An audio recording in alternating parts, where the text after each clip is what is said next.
jemputan dan saya nak menjalankan tugas sebagai pengganti speaker dalam masa 1 jam ni.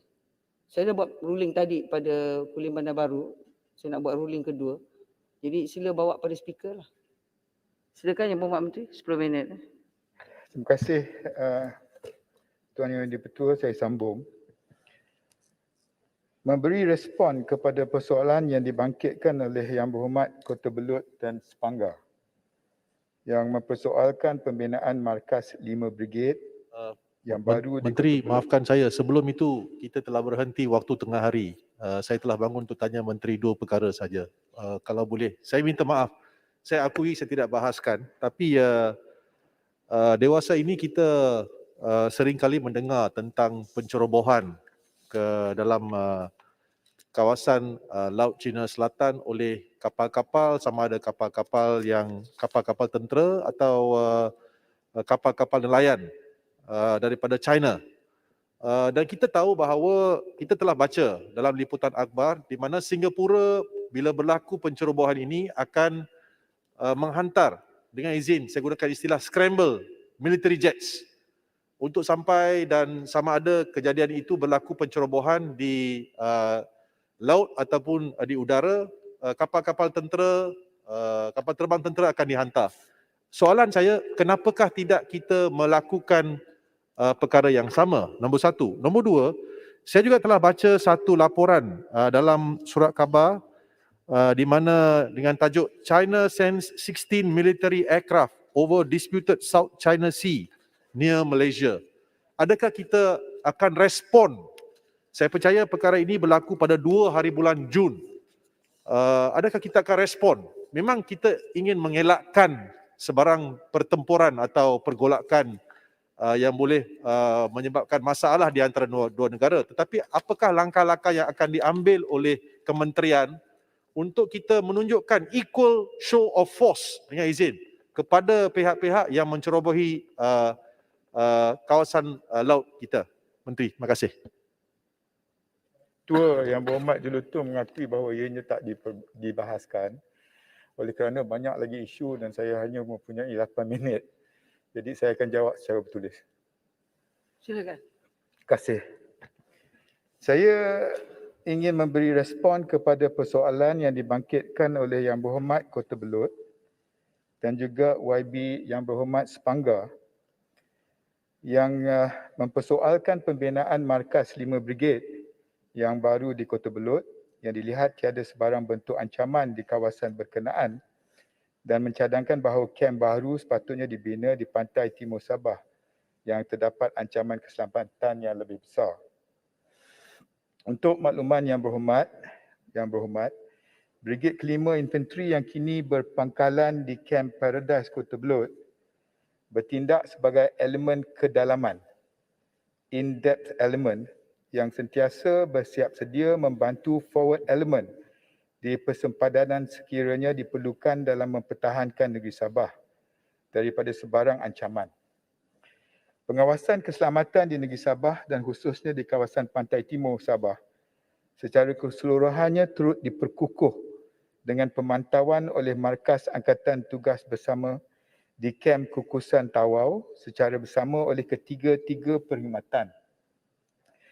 Tentera Laut Diraja Malaysia telah menempatkan markas pemerintahan Armada Timur di Kota Kinabalu bagi memerintah pangkalan laut di Sabah dan Sarawak, manakala markas wilayah Laut 2 telah ditempatkan di Sandakan bagi memantau pantai timur Sabah.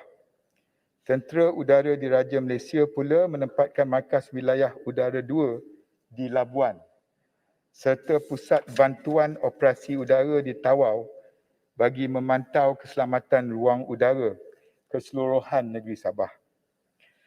Selain itu, bagi terus memperkukuhkan keselamatan Sabah dan Sarawak, MINDEF juga sedang membangunkan pangkalan TLDM Markas Wilayah Laut 4 Mawila di negeri Sarawak khususnya di Bintulu adalah berdasarkan lokasi yang strategik dari segi kedudukan dan pemusatan operasi maritim di Laut Cina Selatan. Ianya telah lama dihasratkan bagi meningkatkan lagi keupayaan dan sokongan operasi TLDM. TDM bersama Kerajaan Persekutuan dan Kerajaan Negeri sedang mengenal pasti tapak yang bersesuaian untuk pembinaan Mawila 4 di Bintulu. Oleh demikian, untuk makluman yang berhormat, Tentera Darat telah mengambil kira semua sudut potensi ancaman keselamatan di keseluruhan negeri Sabah dan seterusnya mempertanggungjawabkan sebuah division infanteri yang dilengkapkan dengan keupayaan tempur oleh 3 buah brigade infanteri untuk menangani sebarang bentuk ancaman melalui strategi yang digariskan. Ini termasuklah melalui division pertama infanteri di Sarawak dan division kelima infanteri yang telah ditubuhkan di Sabah dan brigade ke-13 infanteri yang berpangkalan di Felda Sahabat Lahad Datu. InsyaAllah, pihak Mendef dan ATM akan sentiasa memberikan perhatian dan pengkhususan penuh ancaman keselamatan di pantai timur Sabah. Yang Berhormat Menteri, boleh minta izin Boleh. Kota Belud.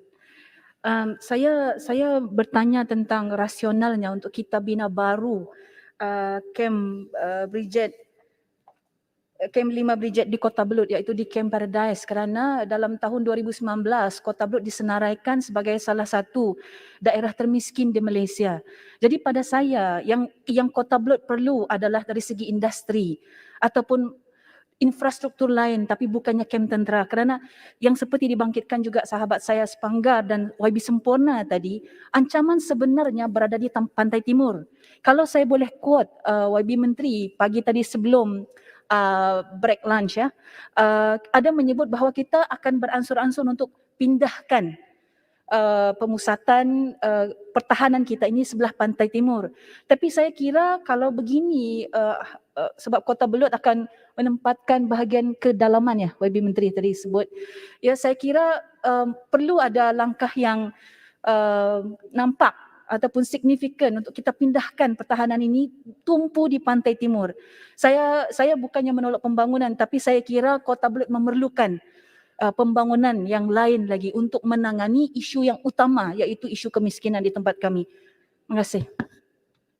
Pembangunan dan kemajuan di Kota Belud, saya cadangkan Yang Berhormat boleh bangkitkan dengan menteri-menteri ekonomi lain. Tugas dan tanggungjawab saya ialah berhubung kait dengan keselamatan dan pertahanan, khususnya di negeri Sabah. Buat masa Saya faham Yang Berhormat Menteri, cumanya pada saya mungkin adalah masa yang sesuai juga untuk kita push pergi sebelah pantai timur sekarang untuk Kementerian Pertahanan fokus di situ daripada kita terus menambah apa yang ada di Kota Belud pada saya. Terima kasih. aspek kedua, aspek pertama yang dibangkitkan oleh Yang Berhormat ialah berhubung kait dengan kawasan dan kemiskinan di Kota Belud. Itu saya cuba jawab dalam peringkat awal tadi. Jawapan kepada soalan kedua tadi, apa yang merupakan perancangan kita Sabah ialah merupakan satu perancangan yang sentiasa berubah mengikut keadaan semasa. Dan apa yang ada sekarang di Kota Belud dan apa yang saya sebut dalam jawapan kepada soalan asal tadi mencukupi untuk menjamin keselamatan Sabah buat masa ini. Tetapi pada masa-masa yang akan datang, tidak ada sebab kalau sekiranya cukup peruntukan ahli anggota dan juga aset untuk kita memberi tumpuan ke kawasan lain di negeri Sabah atau di sempadan Sabah Kelantan. Ini semua dalam perancangan kita kena buat berperingkat-peringkat. Apa yang saya bentangkan di dalam Dewan hari ini, saya difahamkan mencukupi untuk menjamin keselamatan Sabah buat masa ini. Terima kasih. Padang Serai. Terima kasih Yang di-Ketua. Terima kasih Menteri. Menteri tahniah 2 kali menjadi Menteri Pertahanan. Sabas dan tahniah saya ucapkan. Soalan saya, bilakah masalah penyelarasan pencin dapat diselesaikan? Saya rasa masalah ini telah bertahun-tahun tidak dapat diselesaikan. Mohon beri penjelasan. Terima kasih Menteri. Terima kasih Yang di-Ketua. Terima kasih Wabi, tapi lagi jauh daripada jawab. semasa perbahasan. Biar saya teruskan. Tinggal 51 saat je lagi. Dan banyak lagi isu yang dibahaskan secara rasmi yang perlu saya jawab. Tuan Speaker, Sila. kan ada Yang setengah Berhad. minit lagi. Dan soalan yang bagi saya di antara yang paling besar tentang kontrak berbilion ringgit. Saya tengok macam Menteri nak elak sampai habis. Tak boleh, jawab tu dulu. Yang Mohd Menteri, ini melibatkan soalan saya berulang kali dan penegasan saya, dia melibatkan kontrak berbilion ringgit. Jadi kita nak tanya apa prosesnya, apa ketelusannya, apa tandanya supaya maklumat itu sampai. Kalau tidak, nanti commission agent tu banyak yang meluru. Yang saya juga dapat maklumat tapi saya tak mau bangkitkan. Saya nak penjelasan menteri, baru saya nak soal balik. Saya nak jawab awal lagi, tetapi Yang Berhormat Pak Dixon yang tak hadir pagi tadi. Sebenarnya dari segi jawapan kita mengenai isu-isu yang dibangkitkan oleh Yang Berhormat Pak Dixon telah pun kita sediakan. Dan saya dalam proses untuk menjawabnya. Tetapi saya tunggu selepas makan tengah hari ini, alhamdulillah Yang Berhormat hadir dan kalau diberikan masa oleh Tuan Yang Bertua, saya jawab. Tak ada benda yang kita nak sembunyikan. Boleh Yang Jadi Berhormat, Bertua boleh tambah masa sikit Kejap, sebab Yang ini Berhormat, hal Yang Berhormat Menteri, keselamatan. Oleh kerana dibangkitkan oleh Yang Berhormat Sekejap. Yang Berhormat Pak Menteri Dixon. nak jawab Pak Dixon 5 Ya, minit ke? kasih berapa minit? 5 minit boleh? 5 minit tak Would you cukup. respond to the Saya cubalah ya. Okey. Yang Berhormat Pak Dixon yang telah membangkitkan isu berkaitan dengan perolehan aset ATM yang melibatkan pembinaan Littoral Combat Ships, yang mana ini juga menjadi soalan yang Berhormat Ipoh Timur, perolehan helikopter McDonnell Douglas dan perolehan Starstreak peluru bersepadu. Berhubung perolehan LCS, untuk makluman Yang Berhormat Pak Dixon, perolehan 6 buah kapal second generation petrol vessel berkeupayaan Littoral Combat Ships bermula pada tahun 2010. Cadangan ini kemudiannya telah diangkat melalui Jemaah Menteri pada 18 Ogos 2010. Pada 23 Mac 2011, pada dasarnya kerajaan telah bersetuju meluluskan permohonan tersebut di bawah RMK 10 dan RMK 11. Dan hari ini kita masih lagi memikirkan perkara ini dalam RMK 12. Sehingga 15 September 2021, kemajuan kerja bagi LCS adalah sebanyak 57.05% berbanding jadual perancangan kerja asal, iaitu sebanyak 95.94%. Mendef mengakui secara keseluruhannya perolehan ini telah mengalami kelewatan sebanyak 38.89%. Di atas kelewatan ini, pihak kerajaan juga telah mengenakan denda lewat sebanyak 80,637,793.64 atau euro 4,524,618. Pengurusi, boleh saya celah sedikit Euro. je. Saya tak mau tekankan soal prosedur dari segi proses kelewatan dan sebagainya. Yang lebih penting ialah proses tender itu. Siapa yang masuk tender, berapa kos dan apa perbandingan dengan kos yang sama perolehan oleh negara-negara lain yang memberi kemudahan atau membuat kemudahan yang sama. Itu kita nak tahu kos dan proses tender yang telus. Tender yang sedia ada, Yang Berhormat Pak Dixon tak berubah daripada dulu lagi. Dalam kes ini yang menjadi isu ialah kelewatan yang saya telah bentangkan kepada Dewan pada hari ini yang perlu kita selesaikan. Sejak tahun 2010, Yang Berhormat, benda ni tak selesai. Termasuk semasa... Tak jawab soalan saya, proses tender dipatuhi atau tidak, siapa yang buat bidding dan berapa kosnya. Yang untuk LCS. Dan saya tanya LTS dan beberapa yang lain lah yang saya bangkitkan. Yang saya nak jawab ni berhubung kait dengan LCS. Yes. Jadi saya memperincikan jawapan saya kepada apa yang berlaku kepada Littoral Combat Ships kita. Dan ini merupakan sesuatu yang telah diputuskan dalam tahun 2010 lagi. Sejak tahun 2010, Yang Berhormat kerajaan Perikatan Pakatan Harapan pun berdepan dengan isu yang sama untuk 22 bulan.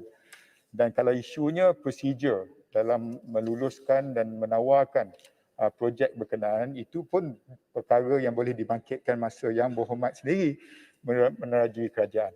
Yang penting sekarang, seperti saya sebut kepada Dewan pada hari ini. Saya tak mau nak argue ni, minta maaf lah, bukan. Tapi sebut 2010 yang putuskan, 2011 diluluskan. Saya nak tanya tu yang spesifik, nak merewang ke tempat lain ni siapa? Nak tanya saya boleh buka fail Kementerian Kewangan. Saya tak ingat tapi boleh. Tak ada masalah, saya tak terlibat. Yang pada masa saya Menteri Pertahanan masa itu ialah Pekan. Boleh tanya. Kemudian yang saya nak tahu ada 3-4 tajuk yang saya berikan, apakah proses tender diperolehi, berapa kosnya, siapa ejen, supaya kita tahu, kerana ini benda ini dibangkitkan dan ini membantu Yang Berhormat Menteri juga supaya jangan ada tempiasan tuduhan itu kepada beliau. Janganlah untuk jaga kepentingan saya.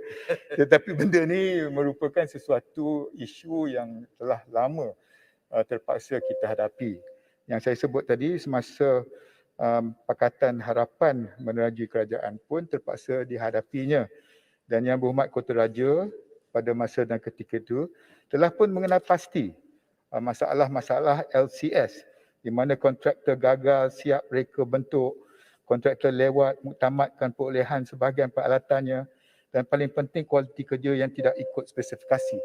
Di bawah kepimpinan Pakatan Harapan pun satu jawatan kuasa siasatan tadbir urus perolehan kewangan kerajaan telah ditubuhkan.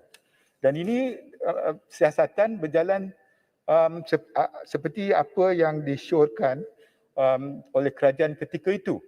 Dan pemimpin-pemimpin Mendev, saya sendiri diminta memberi penjelasan sama ada kepada PAC, sama ada kepada jawatan kuasa yang ditubuhkan, sama ada kepada SPRM, sama ada kepada Bukit Aman.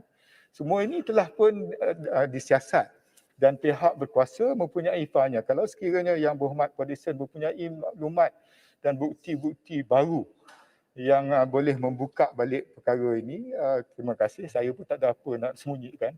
Dan apa yang dibangkitkan oleh Yang Berhormat boleh melindungi saya. Saya mengalu-alukan. Tetapi apa yang kita bincangkan hari ini ialah merupakan rancangan Malaysia ke-12. Melihat ke hadapan. Dan nak melihat ke hadapan, saya dah pecahkan kategori kontrak-kontrak dan projek-projek kepada 3. Pertamanya projek-projek legacy. Yang projek sakit, yang projek lewat, yang perlu dibayar denda. Itu dah dikategorikan. Kedua ialah projek-projek yang perlu saya putuskan sekarang, kini. Dan ini akan menentukan struktur prosedurnya. Kalau prosedur yang saya ada, Yang Berhormat rasa tak sesuai, beri cadangan pada kita dan kita boleh ubah suainya untuk fasa depan. Kategori ketiga ialah projek-projek yang kehadapan. Kehadapan untuk 1 tahun, bajet yang kita nak bentangkan dalam bulan Oktober. Projek-projek 5 tahun yang akan datang, yang dia bahaskan di dalam Dewan Yang Mulia ni di bawah rancangan Malaysia ke-12. Jadi itu semua di dalam struktur kita. Kalau Yang Berhormat merasakan 22 bulan tak mencukupi untuk menyelesaikan apa jua perkara-perkara yang kita warisi daripada pemimpin-pemimpin sebelum ini atau projek-projek yang tergendala, bayangkan saya sekarang kembali ke Mendev baru 5 minggu. Jadi dalam keadaan sebegitu, saya berterima kasih perkara ini dibangkitkan oleh Yang Berhormat Perdison.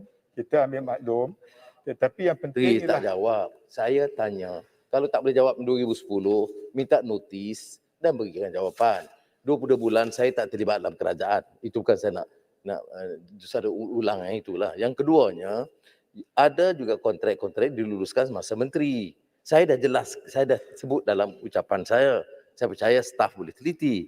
Jadi saya minta supaya masa Yang Berhormat sendiri pun, apakah proses itu dipatuhi, apa prosesnya, bila tendernya, itu yang kita nak tahu dan kosnya. Ya. Saya tidak buat satu kenyataan yang melulu ataupun terlalu kabur. Jelas Saya tumpukan kepada spesifik items dan minta soalan yang saya tanya masa ucapan pun agak spesifik. Berapa kosnya, apakah proses tender diikuti. Kalau yang lama dikaji, sebut begitu. Kemudian yang sekarang yang diluluskan baru-baru ini, bagaimana kedudukan dia? Umpamanya, itu yang saya nak. Yang Mohd Menteri, saya banyak kementerian tak selesai. Kita pun dah, saya minta Yang Mohd Menteri boleh tak bagi jawapan secara bertulis pada Yang Mohd buat listen, supaya saya rasa isu yang lebih spesifik dapat dijawab. Saya minta maaf, I'm guided by time. I'm so sorry. You boleh respon dan jawab bertulis, specifically. Terima kasih Yang Mohd Menteri.